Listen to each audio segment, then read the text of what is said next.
বন্ধুগণ, ইতিমধ্যে দেখাচ্ছি কাঁঠাল, জাতীয় ফল কাঁঠাল। মা রাফিয়া ফার্নিচার ও সেঞ্চি নকশাগরের পক্ষ থেকে সবাইকে জানাই আন্তরিক শুভেচ্ছা অভিনন্দন। ঈদের ছুটির শেষ, আল্লাহ ভালো করলে ইনশাল্লাহ আগামীকাল থেকে ফ্যাক্টরি কারখানা আবার শুরু হয়ে যাবে।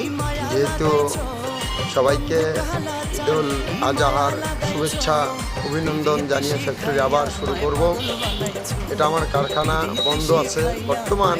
মা রাফিয়া ফার্নিচারের ফ্যাক্টরির সামনে যে কাঁঠাল গাছটি, এই যে দেখতে পাচ্ছেন, ওয়াও সেই স্বাদ।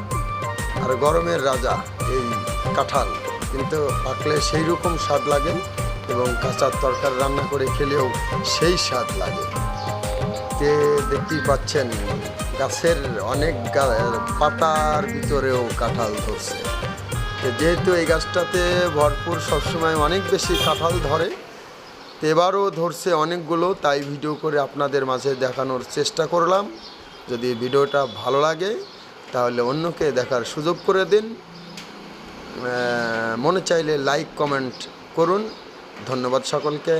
সবাই ভালো থাকবেন, সুস্থ থাকবেন। আল্লাহ হাফেজ।